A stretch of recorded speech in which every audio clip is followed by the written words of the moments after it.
Guys, good afternoon. Dumating na pala yung parcel natin, yung napanalunan natin na rad galing kay Janice de la Cruz. Ayan guys, galing din pinadal siya ng Ryoshi, tawag dito, Pro Outfitters. Balik sa kanya nang galing yung rad. At ayan siya guys, naka PVC siya, ayan, secured, ayan siya. Ganun din sa kapila. Secured siya. Kung titignan natin, check natin kung ano. Yung mga pandang yung gas konti yung mga tape, pero loose naman siya. Tapos ayan. Delivered by LBC. Ayan. Check natin, makita natin para makita sa unboxing kung ano yung laman ng kung ano nakasulat dito sa papel. So guys, tara samahan nyo ako, mag-unboxing tayo ng napanalunan natin na rad. First time to sa rad. Okay. So check natin kung alin ang taas dito. Wala kasi nakalagay. Check natin. Wala nakalagay kung saan banda ang top. So dito tayo magsimula. Okay. Naka-PVC siya guys. Ayan.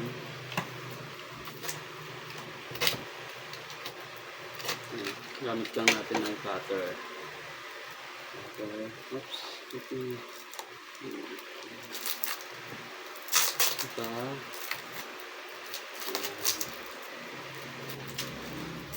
Ang kinaganda nito guys ay naka end cap siya. Ayan guys, naka end cap siya. Kailangan mo muna paikutin. So, tignan natin. Hilahin na natin guys. Tapos bukod sa naka PVC na siya, meron pa siyang kabubble wrap pa siya. So, safe na safe siya. And check natin yung, parang ganyan lang parang ganyan guys. And according sa specs nitong rad na to ay nagtitimbang lang siya ng 145 grams. 145 grams guys, para sa up to 700 grams na jig weight, max jig weight.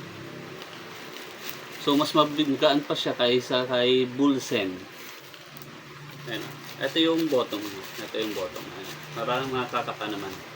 Andito naman yung tip niya. So buksan natin galing sa tip. Okay. Para makita natin. Okay. Sa tip tayo magsimula.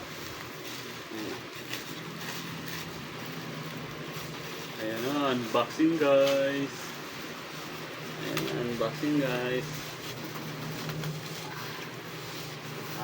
Bali, one piece pala to guys, one piece.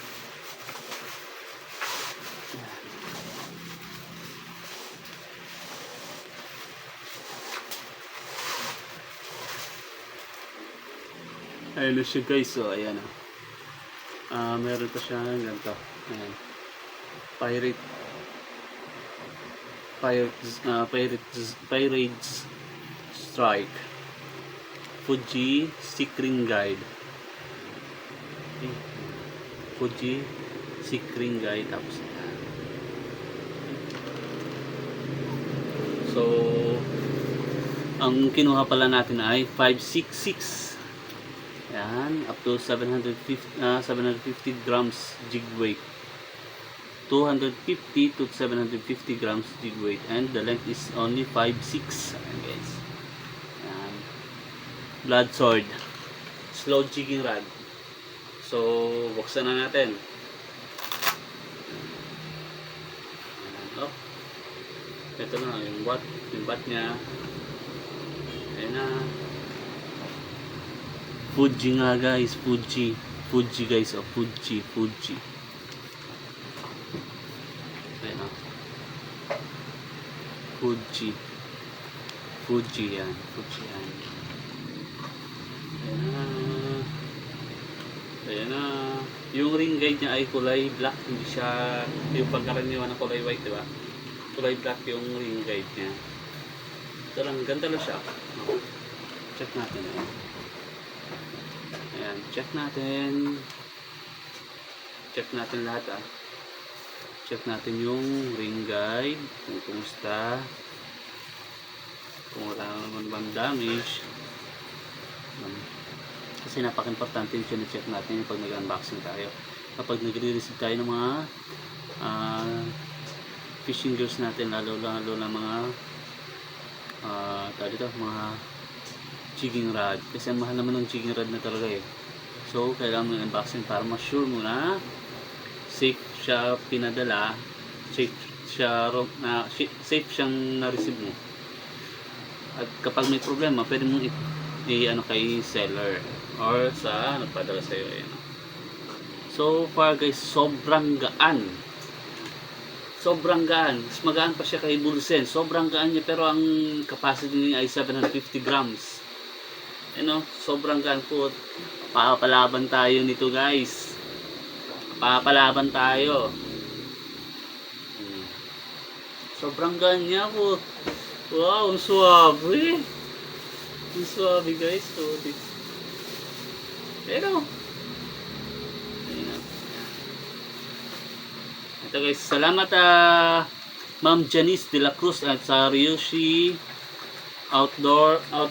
Outfitters. Ayan. Salamat. Kaya na kayo guys.